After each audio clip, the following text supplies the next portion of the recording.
Welcome everyone to a new interview with the European Conservative. Today we're going to talk about an issue that has been recently outspoken by many people. We have covered many articles about this issue, which is the gender ideology. The gender ideology that is somehow affecting all the Western countries, all the Western civilization, that is destroying it from within.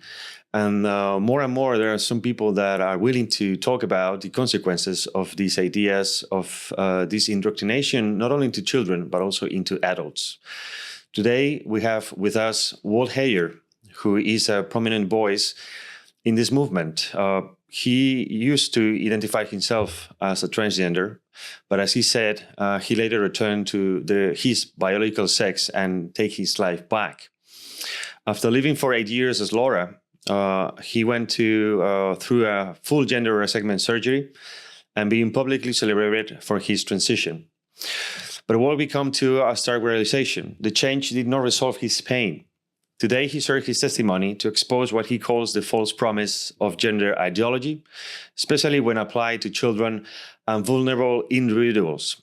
His story challenges mainstream narratives and invites a deeper, often uncomfortable conversation about identity, trauma, and truth. I met him almost 8 years ago in Spain in a conference called Gender and Sex, and I was really surprised and amazed by his testimony, because it was, for me, one of the first moments I realized the big issue that we were confronting, not only from the conservative side, but as a society, because as we said, this is a major problem for the outcome of what we used to have, which is a normal life, normal society, normal relationships between people. He recently has published a book, which can be bought in his webpage, waltheyer.com, titled Embracing God Design. He wrote this book with the Dr. Jennifer Bowens. It's available whether on his website and also on Amazon. And he speaks about everything that we're going to talk today in this interview. So Walt Heyer, welcome to this space, welcome to the European Conservative, and thank you so much for your time. Yeah, thank you, Javier, for having me on. It's a pleasure and it's an honor, and it's important that we get this right and be able to talk about this subject. So let's get on with it and start talking about these real difficult issues and dig into the truth. That's the truth. Thank you so much. Walt Heyer is an author, activist, speaker. He has been in the last years. I remember I met him, as I told before, 8 years ago. But he has been talking about this issue for many years. And I would like you, Walt, to start with your story, because probably there are many people that don't know who you are. Who is Walter Heyer? Yeah. Well, here's the thing. Your audience is going to get a treat today, because there's probably nobody else on planet Earth that started this ideology 80 years ago. I'm 84 years old, and I was 4 years old when I started wearing a purple chiffon dress. And of course, there were no words in those days. We didn't have the terminology. We called it cross-dressing. And so that was in 1944, and that launched me into this ideology where I thought I was born in the wrong body. And I actually started identifying as a girl when I was in my teens. Gave myself the name Crystal West, a female name, and continued secretly, because it wasn't very popular to go out in public identifying as someone you're not back in those days. So I did get married. I had children. I still struggled with the identity ideology, and went to a gender therapist when I was 39 years old. And he diagnosed me with gender dysphoria. In fact, my therapist was the guy who authored the WPATH standards of care that are used around the world. So he was the world leading expert at the time. His name was Dr. Paul Walker. He drafted the standards of care that are in existence today in 1979 in San Diego, California, in the United States. So he wasn't some flunky. He was the leading expert, and he diagnosed me with gender dysphoria. And I went through the surgery, had all the surgeries, top, bottom, side, was on hormones for 12 years. And I challenged him and the surgeon who did the surgery, Dr. Biber, to describe to Superior Court in California if hormones and surgery was capable of changing your gender. And they testified in a document in 1990, July, exactly the same year as now, or same month as now. And they testified that hormones and surgery does not change your gender. So I knew in 1990 that we had the biggest medical fraud in my lifetime, that they were telling people they were changing people's gender, that it was a gender issue. And so I lasted 8 years identifying as a female until I came to know the Lord Jesus Christ in prayer. And then I started a website called sexchangeregret.com to see if I was the only one who went through this and realized that it was a fraud, in that no one ever changed their gender. And within a few years, and by 2015, I had over 356,000 people come to the website. So I knew that this was a major problem worldwide, and I still work with people around the world. So what we have is we can actually change people's appearance with hormones and surgery, but we can't biologically change who they are. So we have, they used to call them transvestites, which is more of a proper term, transvestite or crossdresser, but that wasn't popular enough, so they had to come up with transsexual or transgender. The fact of the matter is there are no such thing. Get this. There is no such thing as a transgender person. There's only people who identify as a transgender person. You can't become one. It's incorrect. It's intellectually dishonest to say that there's a transgender person or a trans kid. It's intellectually dishonest to say someone transitioned or that someone detransitioned. It's never happened. The only thing we're doing is cosmetic surgeries to make people appear to be different than who they are. There's no biological change whatsoever. If you don't believe me, do a biological test on these people who've gone through the surgery and hormones, and you'll discover very quickly that they're still male if they're identifying as a female, and they're still female if they're identifying as a male. It's just scientific, something you can't change. We are created at conception in the womb by sperm and egg, 9 months or so before you're born. So this idea of what the left likes to advance is, what gender were you assigned at birth? Well, that's actually a joke, because nobody's gender was ever assigned at birth. It was innate and fixed at the time of conception in the womb, and you can't change it. So those are kind of the highlights. Those are the things that I found, and I've worked now with thousands of people who've come to my website over the last nearly 20 years, and I'm continuing to do so. And I'm trying to get people to understand, and when I work with somebody and they say they're transgender, they transition, they have gender dysphoria, I've found, get this, Javier, I haven't found one person, not one of the thousands I've worked with, that had a legitimate case of gender dysphoria. They had dysphoria, but it's not about gender. It's about something else. And so when we pulled the cover back off of this whole big major fraud, we find that there are issues during childhood. We call them adverse childhood experiences.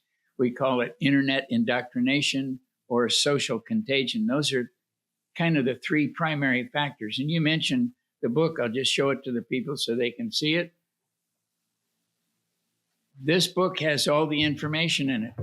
And to give you an idea, finally here in the United States, after battling this myself for a long time and being taken off the web for calling it institutionalized child abuse, cross-dressing a child and giving them hormones and surgery is child abuse. It's emotional and psychological child abuse.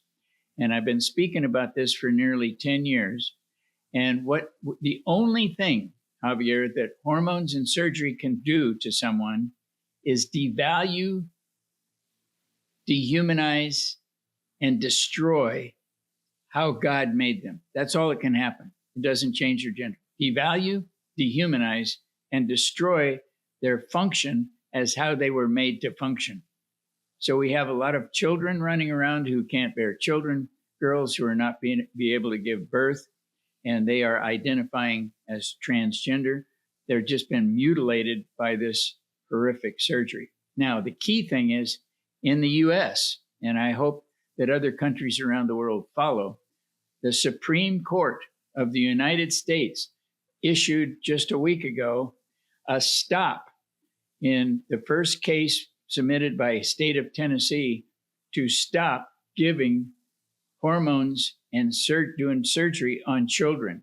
This is going to spread to every single state in the United States because it's a Supreme Court of the United States. It says stop harming children with hormones and surgery. So gender affirming care in one state is going to be abolished, and it will follow in other states, maybe within the next year. The vast majority of states will abolish gender affirming care in place of helping children, identifying the underlying causes of their identity distress, because it's not about gender. It's an identity issue that's caused by something that happened to them. Like in my case, I was cross-dressed by my grandma. I was physically abused by my father and sexually abused by my uncle. Those are the kind of things that we call adverse childhood experiences. And so they result in trauma. And the individuals who are struggling with their identity actually need a trauma therapist that is not an LGBT gender therapist. We need to look at the trauma that they suffered. And there's a way to test for it. There's actually a trauma scale. Anybody who's qualified as a trauma therapist knows the trauma scale and can test someone on the trauma scale and apply proper therapy. You never, never, ever should give hormones and surgery to someone who is struggling with an identity issue. Find out what the underlying cause was. And here's the phrase, Javier. We always want to know what caused someone to not like who they are. We'll go for the cause and fix what caused that. We'll find out that their parents got divorced, or a parent died, or someone abused the child physically. Maybe the child was put in foster care several times. Maybe the dad didn't show love to that child, wasn't compassionate.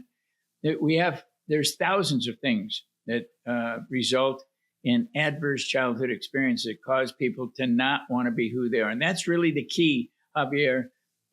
This is not about homosexuality.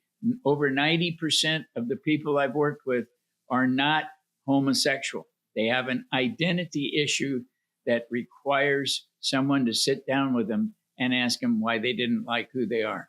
So that's why there are no transgenders. Nobody transitions. It's not about gender dysphoria, and they don't need hormones and surgery. Isn't that amazing? We've been going in the wrong direction. But finally, the Supreme Court of the United States has finally put a halt to it that will spread throughout our country. Well, you have touched many issues. I wanted to go deeper into in the interview. The first one was is when you were talking or referring to the gender dysphoria as a fraud. I guess the main idea, or the main core of the issue, when we're speaking about intellectual aspect, or intellectual perspective, of course, it's a fraud. As you said, you cannot be something different from what you are since the very origin, DNA, for example. But I guess there's also another kind of fraud, which can be the economic fraud, because as we see many times behind all these laws, it's also a lobby. People are earning a lot of money with the suffering of so many people, because not only the surgeries are expensive, but if you are getting hormones, if you are through what they call this transition for the rest of your life, you are going to depend on hormones for the rest of your life. So that's a business. That's an economic fraud. Isn't this like this? You're right, Javier. And here in the United States alone, and you touched on a real important subject here, just the medicalization of this is a $4.4 billion business in the United States, 4.4 billion. And they realized if they hook children on hormones when they're young, that each child will represent about a $250,000 to $300,000 income to the pharmaceutical companies, because they will need this hormone replacement therapy for the rest of their life. 4.4 billion. It's about money. It's not about helping people discover what's causing them to not like who they are. It's about making money. One of the companies that probably most of the viewers know is Planned Parenthood. In the last term of President Donald Trump, he was so affected by the cancellation of abortion that they diverse their business to immunization of children. From your experience, what is the problem with the children? Why everything ends in children? Why they want to pervert children and not only trying to affect only adults? Why children? Well, children are the most vulnerable and the easiest to convince that they can become someone else. It's really childlike, isn't it, to give a false identity? I mean, so they are the target. And by the way, the younger they get them, the more money the pharmaceutical companies make. And so they become the target. But what I've realized in working with people, because I get them now in their 20s and 30s, and what we know from Sweden, who's done this study, this is not my study, it's not Walt Heyer saying it. Sweden has studied this for over 30 years. And hormones and surgery make you 19 times more likely to commit suicide than if you didn't go through the hormones and surgery. And that's actually supported by Dr. Charles L. Ihlenfeld, who worked for 6 years working with 500 men who were identifying as women. In 1979, he came out on a show just like this, talking to therapists, saying, don't give anybody hormones and don't do surgery, because the hormones are causing too much unhappiness and the surgery is causing too many to commit suicide. That was 1979. We've known the harms. It's just that the left and their lobbying is so powerful and so full of money that they don't want to hear the truth. And that's why people take me off of the internet, because I speak the truth. And that individual, Dr. Charles L. Ihlenfeld, was a transgender advocate and homosexual who came out against it after working with him for 6 years. And UK Guardian posted an article in July of 2004 that you can still look at. And it's called Sex Change Surgery is Ineffective According to Research. And in that study, the UK Guardian, July 2004, by David Batty, it says that people, it increases people possibility of committing suicide by giving them hormones and surgery, and that there's too many people lost for follow-up studies.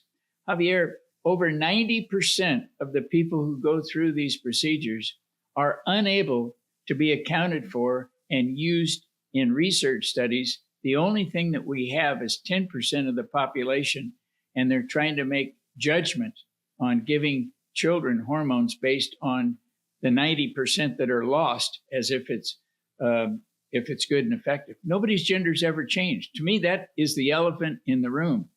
Do these biology studies on these children after they've gone through hormones and surgery, and you see that, yes, some things are altered, but it's not their gender. They tend to mix gender and sex. That's probably two concepts in English that in other languages doesn't exist, or at least didn't exist until a few years ago. For example, in Spain, sex and gender has been the same, until they try to split, saying that gender is a concept, it's a mental status, something like a minor status. What would you say to them? Yeah, well, they're really working hard to try to redefine how the medicalization of gender can be done. Now, keep in mind, if they were to deal with the truth, they'd have to fold up every gender clinic in the entire world. because it's all based on false nonsense. Gender and sex are connected, and your gender is part of your sex. God made man, to produce sperm, and God made women to collect the sperm and fertilize the egg. Anytime you alter that, you've altered the whole process of what God's intended for men and women. That's why I say the only thing you can do is devalue, dehumanize, and destroy people. And I call this abortion 2.0 because it's just another way to prevent the expansion of certain classes of people from having babies. From your experience, you were saying that so many people are in this way traumatized. When did you started to realize that you were also living a fraud? Yeah, about 7 years into this, and I'm sort of living the life and not doing much in the way of studying what happened when I went to challenge the therapist in his office who approved me for surgery. And I had a long discussion with him, and that's when I said, do hormones really change your gender?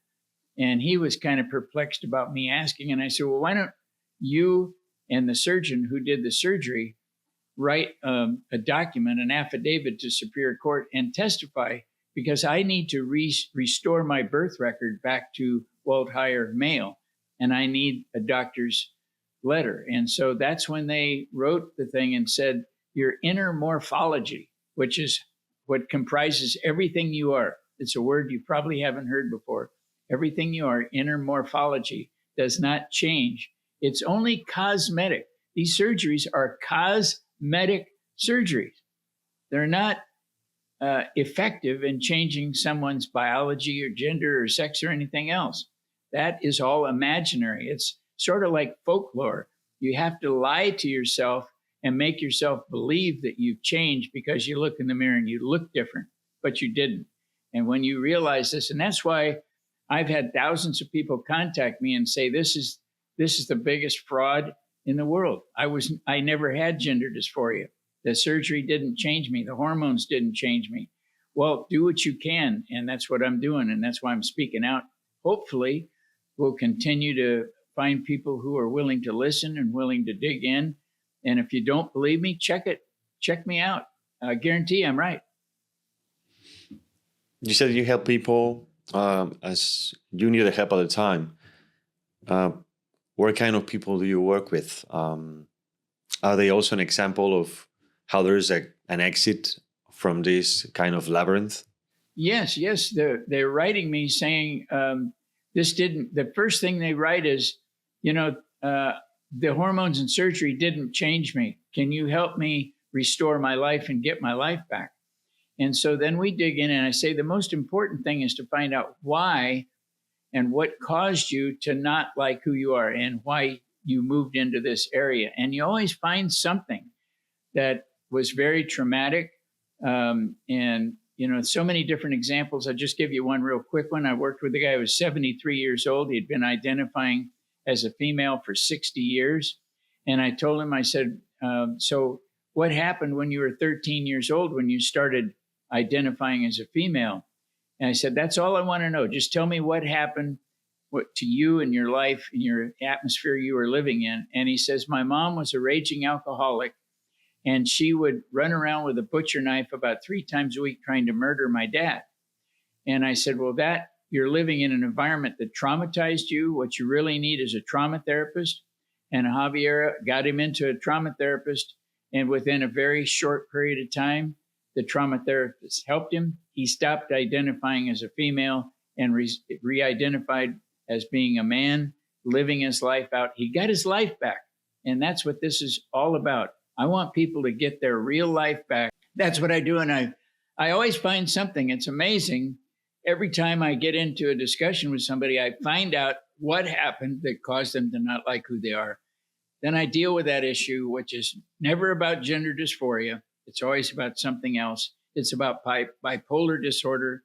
It's about PTSD, obsessive compulsive disorder, body dysmorphia, all these different disorders that are never addressed. This gender clinics refuse to look at anything else or identify any other disorder and guide people away from hormones and surgery, which is what I do. There isn't one person who needs to go through this to re-identify as someone they're not. It's phony baloney. Plastic bananas. If you like a plastic banana, then you're going to like the whole transgender ideology. Some of these surgeons can be seen in YouTube, for example. Some people are saying that children must be protected from porn, which is okay. But at the same time, they have full access to this kind of procedures, disinformation, propaganda, some even demanding or encouraging people to take hormones against their willing of their parents. You talk about, in the beginning, you talk about child abuse. Is that a strong concept to talk about? Because when we say child abuse, they accuse us of misinforming or disinformation. What can you say about this? Yeah, it's child abuse. And I actually spoke for an hour and a half to one of the surgeons in Los Angeles, who's been one of the leading surgeons in Los Angeles. I won't mention her name, but we spent an hour and a half on the phone, and she had her attorney, I think, with her. We were talking, and I started reading studies to her that disprove her idea about the quality of treatment, about the effects of the treatment. And after an hour and a half, I said, "Do you want me to send you these studies?" And she was like, totally, like she'd never seen them. They don't read the opposing studies. They don't look at them.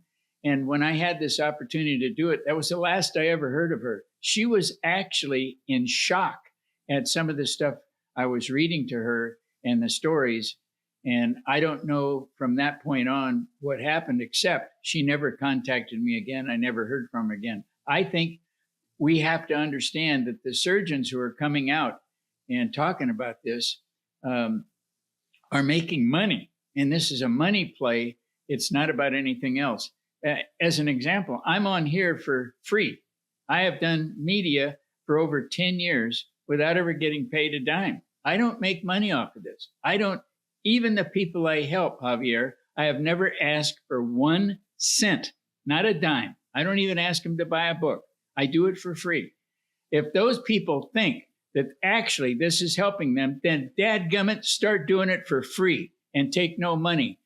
And by the way, if the people find they want to get their life back, then pay them $5 million in lawsuits so that they can restore their life. You guys won't do anything except you do the harm, but you don't pay the price.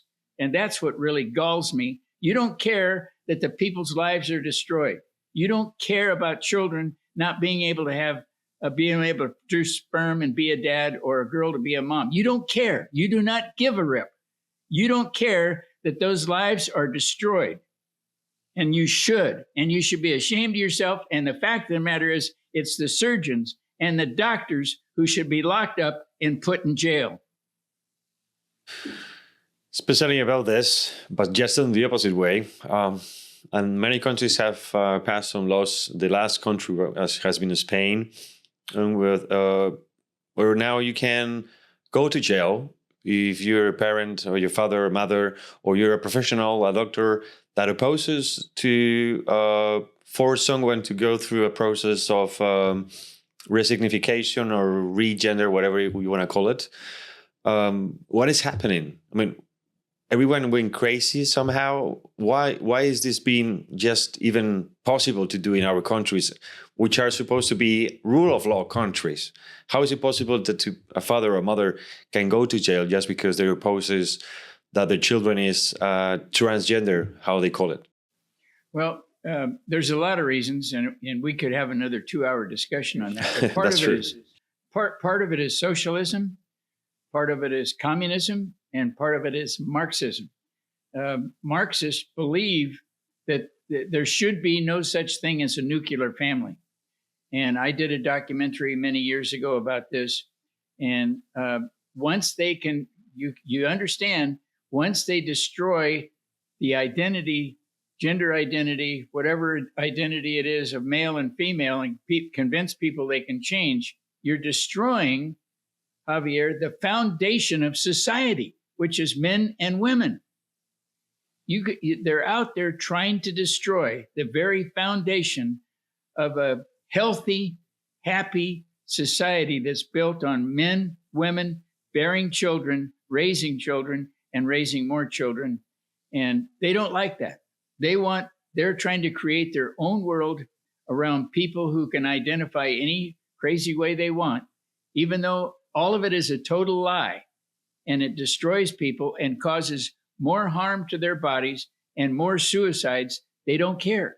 They don't care. It's about, them making money, and if they want to, they're going to keep going until we stop them. And it's time that we stop them. And I hope that the rest of the countries do this. I know when I spoke in Prague several years ago and had a chance to speak to the surgeons in a private meeting who are doing the surgery, they actually were receptive to listening to what I had to say. So when I have small group settings and I can sit down with surgeons and explain to them the harm they're doing, they actually begin to understand, and some of them do understand how harmful this is, and they start to take a different view on it. And so I'm aghast at the fact that there is so little intellectual intelligence around a subject where people are literally making up something and calling it, giving it a different name. I mean, in their world, Javier, I could say that I am a 6 foot tall, 20-year-old black man sitting before you, right? I mean, that's the way they say, if you identify any way you want, that's who you are, right? And so I hope when I said that, people go, well, that's insane, because the whole thing's insane. You can't just name who you are, your gender, your identity, your skin color, or whatever else. This is how insane this is. You said, when you talk about family and faith, are these two of the main or two of the two pillars that help you to change your life? Yes, absolutely. When you realize that the Creator, the one who created me, is the Lord Jesus Christ, God, and believing in the Lord Jesus Christ, He came to me in a prayer that I was having, and He literally picked me up as a little baby in that prayer. I had the vision, I saw it, and He turned to me and holding that baby that was me and said, "You are now safe with me forever." And He disappeared. I realized that was a day in 1990, January of 1990, when He came to redeem and restore my life. I knew that I had to speak the truth, and I knew that not everyone will listen to me, but I realized today thousands of people are, millions of people actually are, and we're actually bringing people back so they can get their life back and follow the Lord Jesus Christ. Not everybody that I work with follows the Lord. There are many different faiths, but they do come back and they do get their life back. And many of them have many different faiths. Some of them have no faith, but they still come back and realize that it was a mistake. But a good majority of them do find through Christ, they made the world's biggest mistake in believing the gender therapist that hormones and surgery can change them. They realized that's not true. They were made in the womb, and nothing can change it after that. What about the family? Because as you said before, a family is one of the pillars of the societies and are also being destroyed somehow. Yes, and I think they're destroyed, Javier, with language. You know, when a mother says, "I have a trans kid," that's a lie. You don't have a trans kid. You've got a kid that's been indoctrinated or saw something or heard something, and you need to sit down with that child and find out, where did you get this information? There's no such thing as, it's okay to tell the kid, if you think you're a trans kid, there's no such thing as a trans kid. You can't change who you are. And so I think, unfortunately, we have good parents who are not quite understanding how much damage they're doing to their children by suggesting that they can change their clothing. I mean, keep in mind, 81 years ago almost, my grandma cross-dressed me, and I'm still talking about it today. If you don't understand the destruction caused by cross-dressing a child, look at me. After 81 years, I'm still in total disgust about what happened. It never should have happened, and it shouldn't happen to any kid.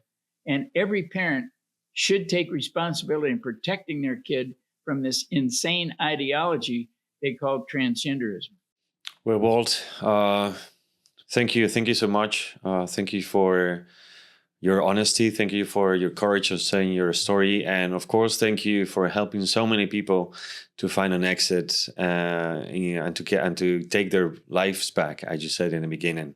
As we say in Spain, may God pay you back what you do in this life or in the afterlife. Thank you. Thank you so much. Thank you for having me on. And, I'm still going. I'll be 85 here real shortly, and I'm not slowing down. And you can have me on anytime you want. That's the energy. Happy birthday in advance, by the way. And also remember the audience, you can find his book, Embracing God's Design, in his webpage, waltheyer.com, or in Amazon. Thank you so much for watching. And I hope this interview helps you to understand what we're going through. Thank you so much and see you soon.